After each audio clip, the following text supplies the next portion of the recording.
नमस्कार। आप सबका हमारे चैनल में स्वागत है। आज की कहानी है बड़ी बहन।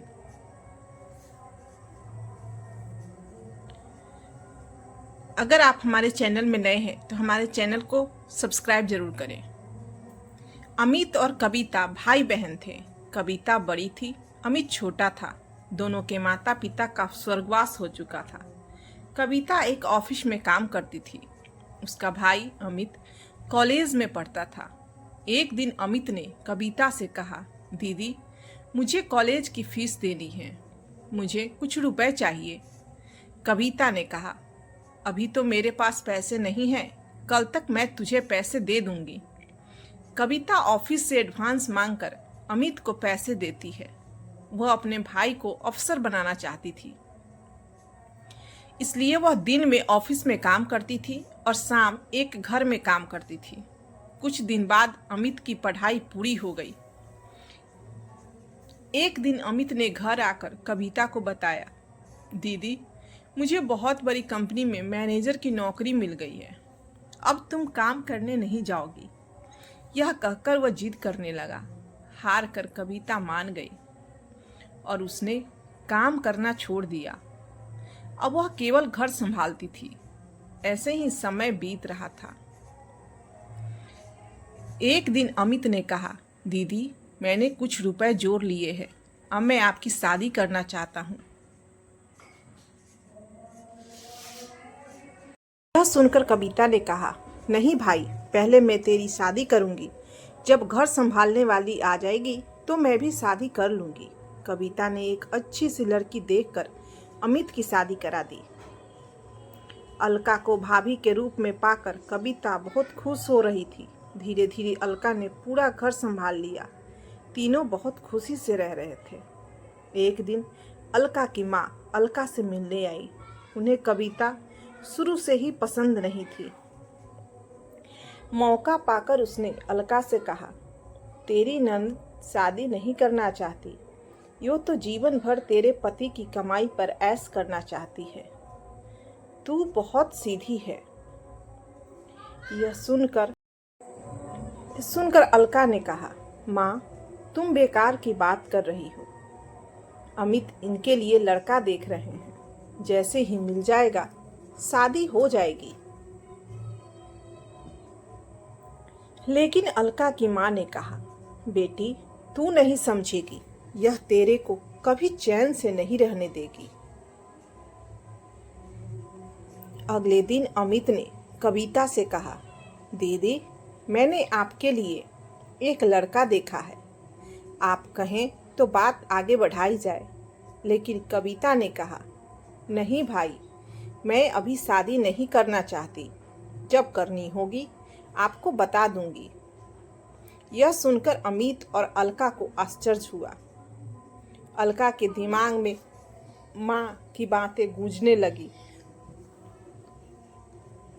उसके बाद अलका का व्यवहार कविता के लिए बदल गया। वह अमित के सामने कुछ नहीं कहती, लेकिन अमित के जाने के बाद कविता से छोटी छोटी बातों पर लड़ती रहती। एक दिन कविता कहीं गई थी। अकेले में अलका ने अमित से कहा, दीदी शादी क्यों नहीं करना चाहती? कहीं ऐसा तो नहीं तुम्हारी बहन हमेशा हमारे ऊपर बोझ बनकर बैठी रहे? यह सुनकर अमित को बहुत गुस्सा आया। उसने कहा, खबरदार, मेरी दीदी के बारे में कुछ कहा तो वे जो चाहेंगी वही होगा।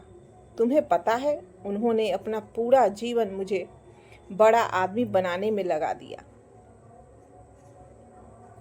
अलका को समझ में आ गया कि अमित उसकी बात कभी नहीं सुनेगा।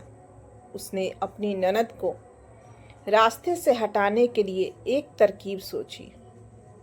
एक दिन अलका ने कविता से कहा, दीदी, काफी दिनों से मैं कहीं बाहर नहीं गई हूँ, कल हम मंदिर चलते हैं। यह सुनकर कविता बहुत खुश हुई। अगले दिन दोनों मंदिर में पहुंच जाते हैं। मंदिर में पूजा करने के बाद अलका कविता को प्रसाद देती है। उसने प्रसाद में कुछ मिला रखा था। प्रसाद खाकर कविता बेहोश हो जाती है। अलका उसे छोड़कर वापस घर आ जाती है।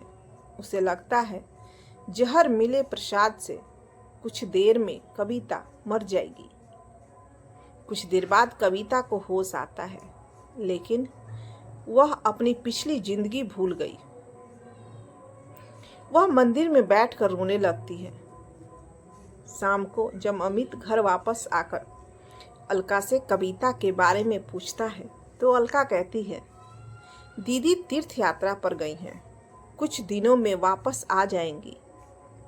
तब अमित कहता है, दीदी मुझे बगैर बताए अचानक कैसे चली गई।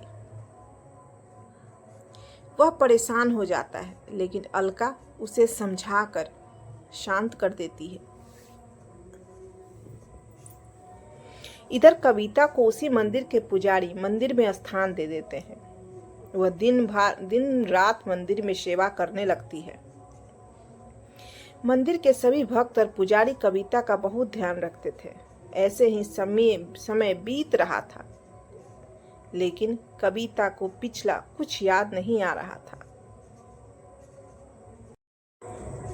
काफी दिन बीत जाने पर अमित कविता को ढूंढने निकल गया। वह कविता को ढूंढता रहा, लेकिन कविता कहीं नहीं मिली। एक दिन वह थक कर उसी मंदिर में एक पेड़ के नीचे बैठा था।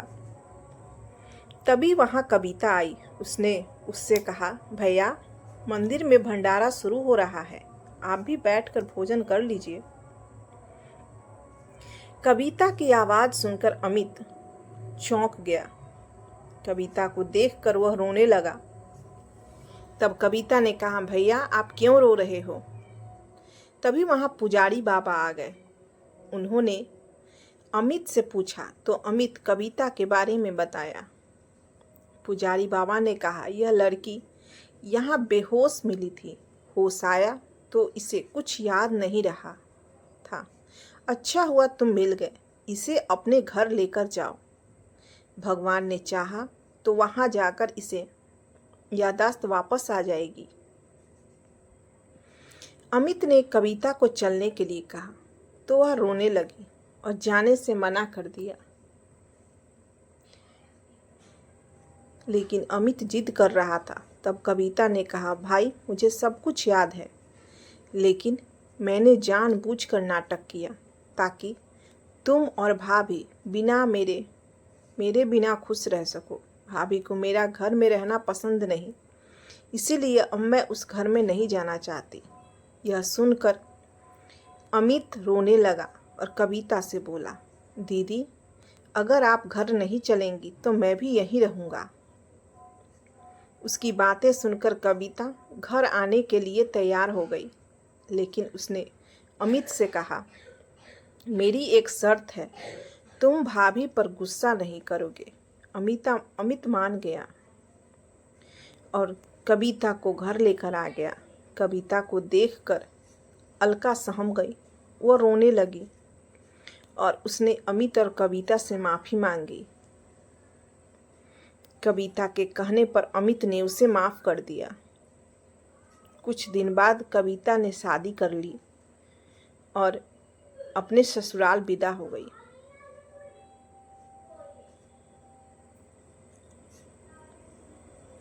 आप सबको यह कहानी कैसी लगी हमें कमेंट कर ज़रूर बताएं।